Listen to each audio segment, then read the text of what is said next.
Chassidus in Music number 28, and we'll be getting into the topic musician to prophet. And this is number 2 that we're going to be, let's see, make sure we're streaming live. What a musician, let's say, puts their energy into the direction of musical fortitude. So what is the intention with which a person is putting themselves into their music? They're allowing themselves to be a channel for the music. What is the goal? Right? So we've talked a lot about a number of different goals. There's an ultimate goal, and there's particular goals, and there's certain things that are inevitabilities that we discussed, that we've learned from Torah, that we learned from prophecies. One of those inevitabilities is that every person will become a prophet. And so this is something that we can prepare for, because in particular the musician's connection to prophecy, which is what we're exploring. But first we started out talking about the nature of prophecy itself, the inevitability of prophecy. Another dimension of this, of course, is the ultimate inevitability of which prophecy is a part, is the messianic era of the coming of Mashiach, the true and complete redemption, the world coming into harmony, the revelation of the essence of creation, of the Creator, God Himself, in every dimension of creation. A world of harmony and peace, a world of knowledge and wisdom. So this is something that is also an inevitability. So this is also something we prepare for, and we also hasten. So just like we can hasten the coming of Mashiach, the coming of the redemption, so too we can hasten the coming of prophecy, which they're both connected, right? But they're both an unfolding of events. There are particular days. There's called a great day, Yom HaGadol, when the Mashiach and the redemption will be fully revealed. But there's an unfolding process that takes place before that, and there's even an unfolding process that takes place after that. So mostly right now we're concerned with the unfolding process, obviously, before that, and the involvement of a musician in getting their music and getting themselves as a channel to the music in such a deep, powerful way, aligning one's life, one's personality, one's approach, morality, strength, inner strength primarily, but also physical strength. As we'll see, that a prophet needs to be operating on the highest dimension of human ability, on all cylinders and all levels. And most of us, frankly, not needless to say that we're not operating on that level. What in the Tanya we described so far from the Rambam, from Maimonides, would be described as a Beinoni, which is almost like a tzaddik, which is normally thought of as a tzaddik, a person who does not sin in thought, speech, or action. They do not slip up. Their entire thoughts, their speech, and their action is completely dedicated to the mission of serving God above, of bringing Mashiach. And this is a very, very, obviously a very challenging level for most people. It's hard to envision. Everyone slips up, of course. People are fallible. This is where the beauty of the Tanya, which is worth delving into at depth, is at the foundation of Chassidus, the Chassidus part of Chassidus in music, and can very much be applied to our study of Chassidus in music on every level as the foundation. Though, and in Tanya, there are certain places where it does refer to music, and we will be exploring those in the future. But needless to say, this idea of the stature of a prophet, the preparation is that one refines oneself to the degree where they're accumulating, cultivating wisdom. It's not just knowledge. Wisdom comes through Torah learning, but it's through Torah application of Torah learning, being able to have insight in every situation, right? Multiple types of situations that Torah gives one insight. And of course, study in general, but Torah is the essence of study. There's obviously, Torah can be applied in every area, even that which is normally thought of as outside of Torah. Every area of life applies of wisdom. and in midos, in personality traits, that a person does not, as Maimonides said, does not have a single thought outside of their mission, outside of their service of Hashem, does not indulge their yetzer, does not indulge their negative inclination, even for a moment. Right? This is what a Beinoni does.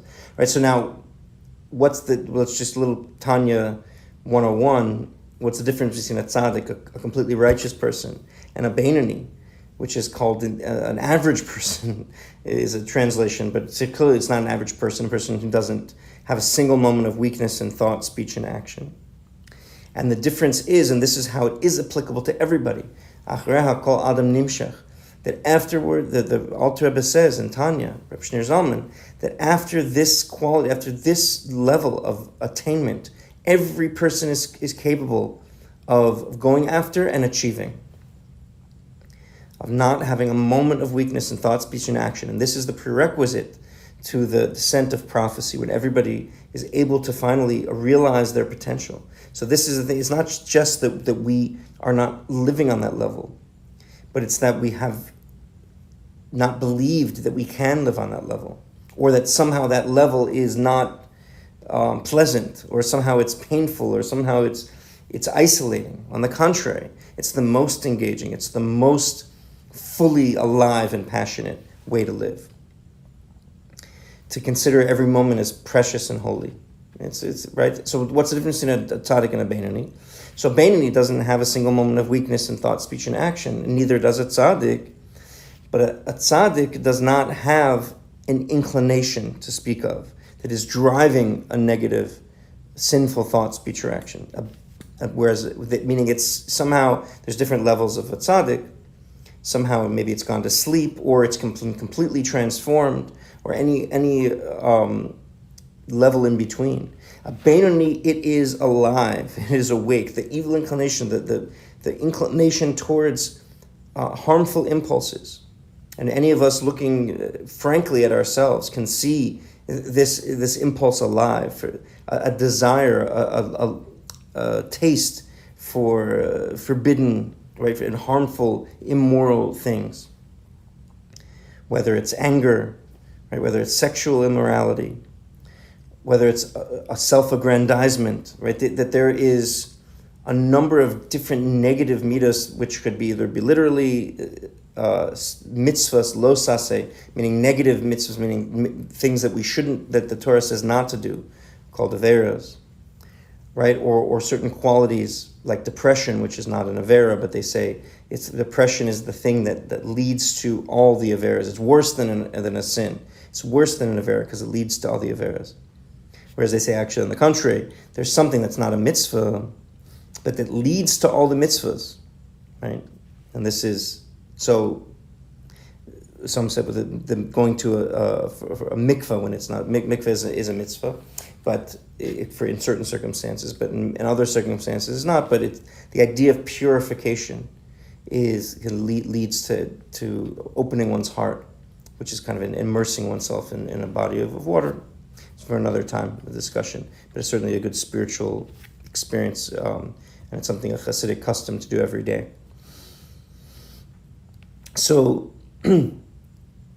that's a way by way of introduction, a preparation for this spirit of prophecy. We're understanding what prophecy is, and then we're going to understand how it applies to music and musicians. But we could already see that even though there might be a dynamic in the biblical accounts where there were prophets and there were musicians who played to create the atmosphere for the prophecy to descend, we'll see that the musicians themselves are very deeply, besides deeply connected to prophecy as the ones who create the atmosphere for prophecy, but they themselves have obviously a fittingness for prophecy, or can or should, or what is the distinction between a prophet and a musician who's playing music for prophecy. So, not for profit, for the prophet. Right? Though playing music for profit, right, is not, God forbid, in any way against the Torah. In fact, it can be a mitzvah also to make money playing music. But there is an idea, a very similar way to making, just a little side note, someone making money as a Torah scholar, right? There's certain limitations because Torah is not something you can do. It's a holy endeavor, and you can be paid for your time. You could be paid to teach. You can be paid for a number of different things, and you could be, paid in a variety of ways. But the Torah itself is a mitzvah, and to only learn Torah, or only teach Torah when one is paid, is limiting the mitzvah, and maybe in itself a very serious issue, right? But music, as we're learning as a part of Torah, also has this quality, also has this potential for great holiness and is a great mitzvah. And the same thing applies. While there's certain circumstances where you're paid for your time, you're paid for numerous aspects, but as we shift the paradigm of what a musician is, and we start to feel the whole idea of making a living as a musician, as we shift that, not that we can't be paid for our efforts, God forbid. Of course, we be paid for what we do. It's a craft. It takes education. It takes infrastructure. It takes purchasing instruments and travel and all that. Of course, I'm not saying that, and that sometimes it seems, and if I don't make that disclaimer, that I'm advocating abolishing musicians' pay. God forbid, not at all. But the idea that the impetus, the goal, is not to make money in and of itself. The money is to support it, just like someone who's learning Torah, or what's shliach. Everyone knows a Chabad shliach, someone who's, for example, although every Jew is a shliach is and every person is a shliach. Every one of us can be a shliach, is potentially, and in very much in a real way, even if it's unconsciously, a shliach, meaning a messenger, the one who carries out the will of the sender with the will of Hashem. And a Chabad shliach is someone who's carrying out the will of Hashem, following the instructions of the Lubavitcher Rebbe. And so, as you see from if anyone knows their local Chabad shliach, was completely without exception, with very few exceptions, that they're operating in a way where they're doing their holy work and they're teaching and spreading and goodness and kindness and Jewish teachings and Torah teachings, and they need to fund their activities. But you can see very clearly in most shluchim and most Chabad rabbis and rebbetzins and families that are operating in this way, that are operating Chabad houses or Chabad centers, that their approach is one of the activity is primary, and the money comes to support it. And this is kind of the classic of the artist that's driven by mission or driven by commerce. And there's often to be, so either you're creating the art and then you find a way to support that art, or that someone that basically makes art to make the money, and they may believe somewhat in the art, but essentially if they don't get paid, they're not showing up. Art's not being created. And that can be created dichotomy and a little bit of a split in one's intentions, because on one hand you have to live, on another hand one has to nurture their spirit and their artistic endeavor, and they can sometimes conflict. So this class is all about integrating those two, that when we apply our mission and we can focus on the music of that's speaking through our souls, that we will be taken care of. And it takes a lot of faith in many ways, and we do have to make what's called kelim, or vessels. But the fear, the idea that someone would give up their passion, give up their mission, because they don't have enough money, is maybe they haven't connected deeply enough to it yet. So this is to encourage all those who are on that path to take it more seriously, not to say, well, I'm not a professional, I don't make money with it, so maybe it's not important, or I can make money if I play this music, which maybe I don't feel so resonant with, but I need to do it to pay the bills.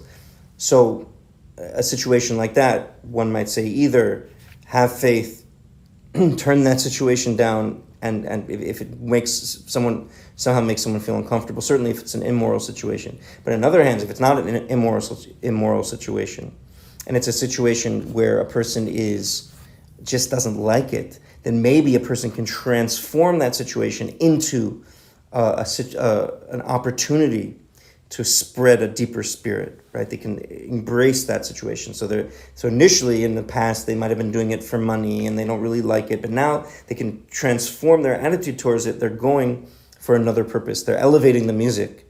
They're elevating the experience by connecting and to people in a positive way.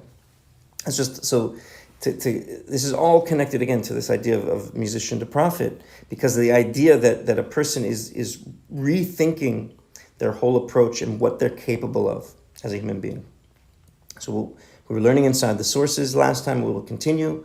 So it's the same set of sources. This is different than in previous ones. I've really thrown a whole kitchen sink of sources. So there might be a lot of different things, but we're going. Some of them we'll quote here. Some of them I won't quote. I've quoted previously in class number 8. If you go back to that class, I quoted some of these sources there in more detail, and I reprinted them here. Some of them I'll talk about, some of them not so much. But as we go, if you go to soundheitsrecords.com, go to the classes, the Chassidus and music classes, is class number 28. And this is a PDF, Chassidus and music number 28, musician to prophet. So number 2, which I didn't write at the top of that. Okay. So we quoted the pasuk, the verse that says that states explicitly that everybody will become a prophet. We quoted last week. We quoted Rashi, which we also did in class number 8. That in the future time, that prophecy will be everybody will prophesy, and they'll have a heart of flesh. This is an important key that will be perfect beings in terms of our thought, speech, and action, like we said before, only, but it's that we're open-hearted, deeply feeling. If one is trying to operate on a level where there's a closedness and there's a bitterness because someone's trying too hard to be too strict with themselves, then very possibly they're approaching the thing the whole wrong way. That the way it all works together is to have a soft heart, right? Al kol basar, on all flesh, the spirit of prophecy will pour on all flesh, and as Rashi says, on a heart that's made of flesh, a soft heart. All right, and also in class number 8 quoted the Malbim, which discussed the connection of the prophecy to Mashiach, that this inevitability of mass prophecy being connected to the coming of Mashiach and redemption.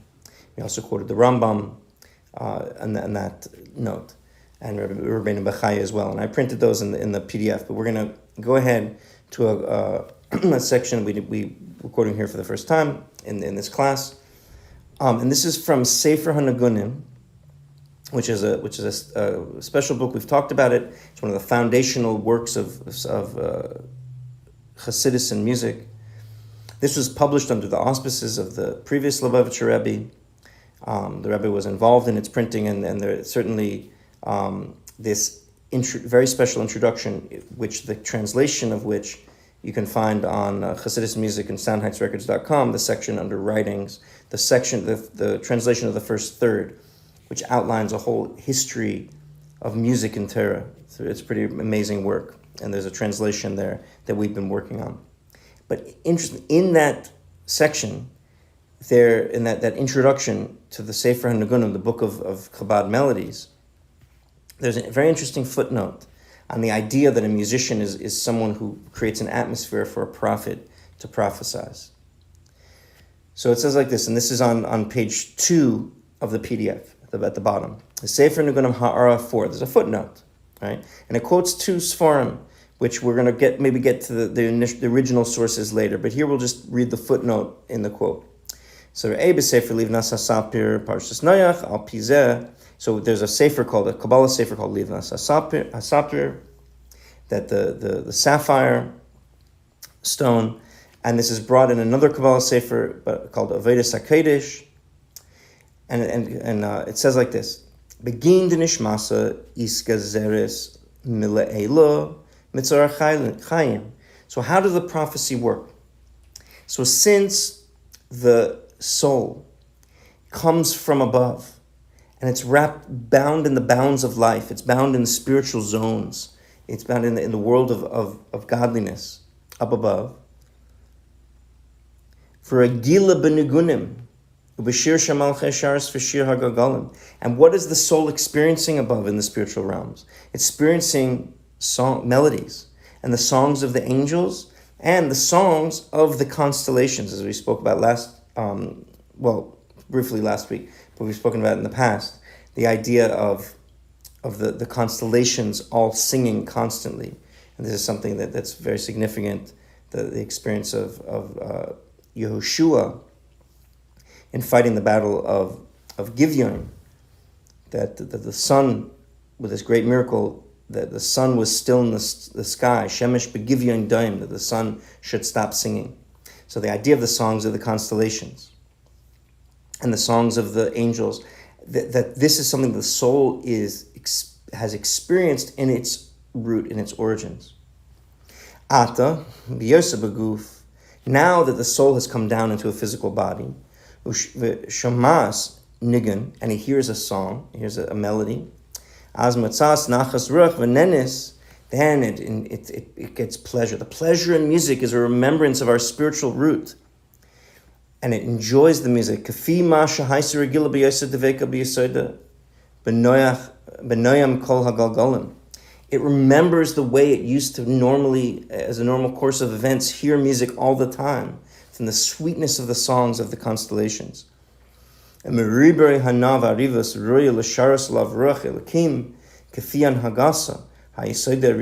from all this pleasure and sweetness and remembrance of the way the soul was above, that the Spirit of God will descend upon this person, the physical person, according to the way that the soul conducted itself in the spiritual realms. It will start experiencing down below. So it will start experiencing spiritual visions, the way a person in this world will start experiencing spiritual visions the way it was above. Okay, that's a little bit from Kabbalah about the experience of prophecy. Now we're going to get back into the Maimonides, into Rambam, which last week we talked about the personality qualities that the prophet need to have. That was Mishnah Torah number 1. So now we're looking on page 4 and 5, the Hebrew and the translation. Mishnah Torah, halacha base, number 2. We said that the prophet was a great person, a very accomplished person, almost perfect in their conduct, and that the prophet rose to a level of the lowest level of angels, which we've been talking about, and turned to a different person. And it says like this in halacha base. Hanavim, Mailus, Hain. The prophets are on many different levels, just like we spoke about a couple weeks ago in Midnight Music section. We talked about the different levels of angels. Prophets are also on different levels.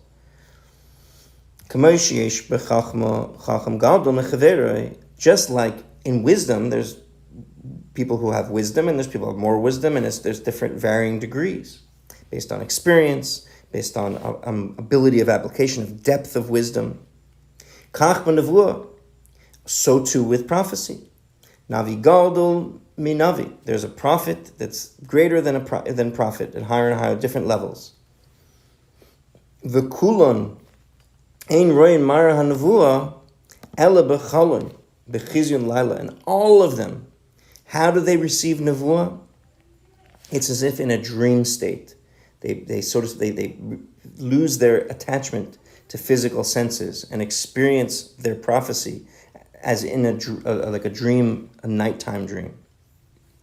It could be they fall asleep and have that experience while sleeping, or after they in the daytime, when this slumber comes upon him, a prophetic slumber.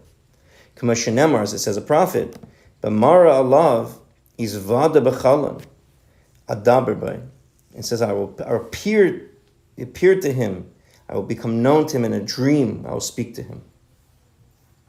That's the nature of prophecy. In a prophet experiences in a dream. It's not a waking vision for most prophets, or for all prophets, we're going to see, with one particular exception, and we're going to see there's going to be more exceptions in the future. But in general, prophecy of the past, the prophecy happened in a dream state, a disconnection from external senses. The kulan kishemisnavim ivrehem mizdazizim. So we see, when they prophesied, their limbs became like epileptic. They became out of control. They shook. The koyach guf kashal, and their physical strength became weakened. V'ashternosehem mitrafis v'tisha adas punuya lahavin mashatira. And so that their normal way of perception became confused, and all that remained was their mind, which was free to appreciate what they're seeing. As it says by Avraham, one of the first prophets, certainly the first Jew and the first Jewish prophet. There was a great fear and a great powerful darkness that fell upon him. As it says in the Sefer, in the book of Daniel. It says, I give thanks that I became transformed in a way of destruction, and I lost my strength. So that's the prophetic experience, is a loss of strength. So you can see that's law number 2, halacha base. Now we're still on page 5, halacha gimel, law 3. Hadvarim shemodim lenavi b'mar hanavua derech mashal modim lei. So what are the visions that a prophet sees? The prophet sees by way of analogy. This is going to be a beautiful connection to songwriting.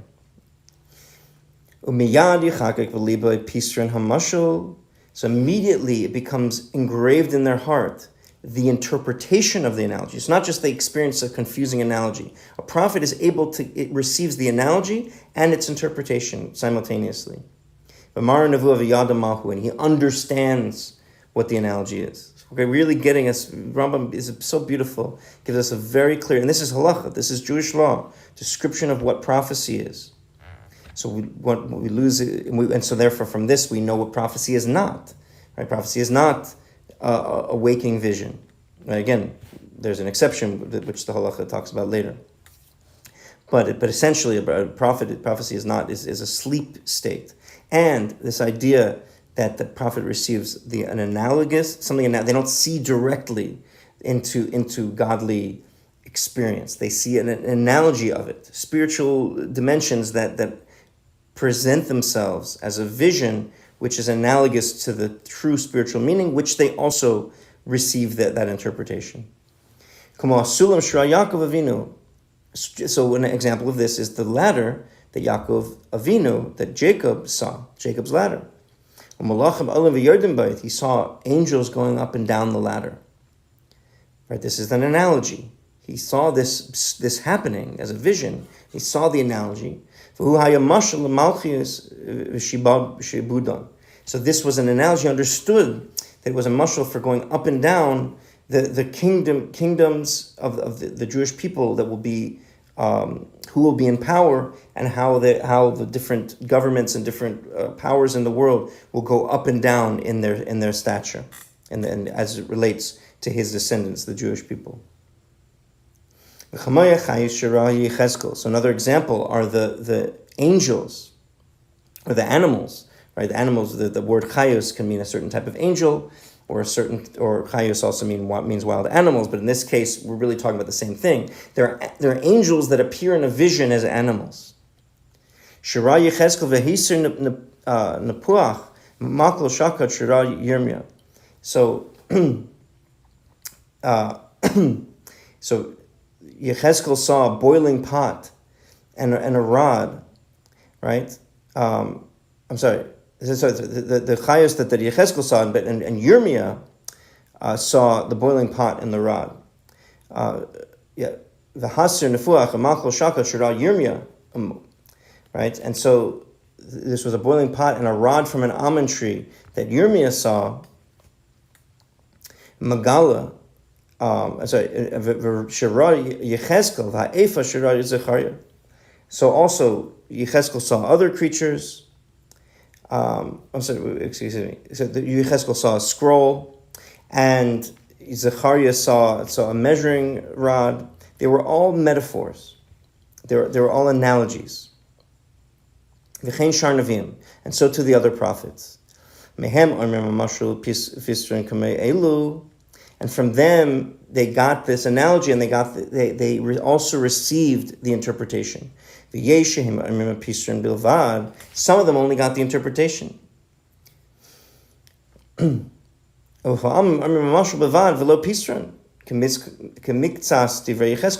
they did get the analogy without the interpretation. Right? Not always, but as some of the prophecies of Yechezkel, Zechariah. They all prophesied in a way of analogy, in a way of riddles, and the interpretation came along with it. That's how prophecy is most, for even the greatest prophets, right? Again, there's going to be an exception. And the exception, as we're going to be speaking about as we go through these laws, the exception, of course, is Moshe Rabbeinu, Moses. So that's another. So now as we're describing the aspects of prophecy. So here is where we see a connection between prophecy and music, from musician to prophet, where one can. Okay, so from an earthly way, one can create songs. One can come up with their own ideas, things they see and hear during the day, or they think about ideas. And a songwriter can write by way of analogy. But even an earthly songwriter, we're not talking about obviously on a level of prophet yet. We're just talking about a regular songwriter, a good songwriter. A good songwriter is putting together an intuitive sense of they're telling a story, maybe sometimes literally, sometimes non-literally, but everything has deeper meanings and there's analogies to it. A song has this potential to really lay out visual terms, words that express visions, and you could see some very powerful songs have this capability. So we can develop our musical capability, our songwriting. This is obviously lyric writing, whatever language a person is writing in, that conjures images. And these images are analogous to something. Sometimes it's conscious by the songwriter, sometimes it's not conscious. There's always an element that's intuitive, that's beyond consciousness for any good flowing song. And so, of course, the prophet is getting these analogies and these interpretations directly from the divine dimension, right? So, but there's a continuum, as you said. There's many different levels of prophets. So, and they're getting it's taste. A good songwriter is getting a taste of prophecy, right? And as they grow musically, it can become more and more powerful in that regard. But of course, with the understanding that what a real prophet, a true prophet, we're describing, is someone who already has these prerequisites as we described last week. We mentioned this perfection in thought, speech, and action, in wisdom and in their personality qualities. They're a completely positive, strong person. A person also can't have their mind even worried about, we talked about income. A prophet also, Rambam doesn't mention it, so it's not a prerequisite for a prophet, but the other sources do mention that a prophet has to be rich. Why do they have to be rich? Because they're not worrying about money. So rich could also be someone who's sameach v'chelko, they're happy with what they have. But the bottom line is that they're not preoccupied with worries. They could be present, and a good songwriter is like that too. So there's analogies. We're not saying a great songwriter is a prophet, as we understand. Looking at Jewish law, we can make that sharp distinction.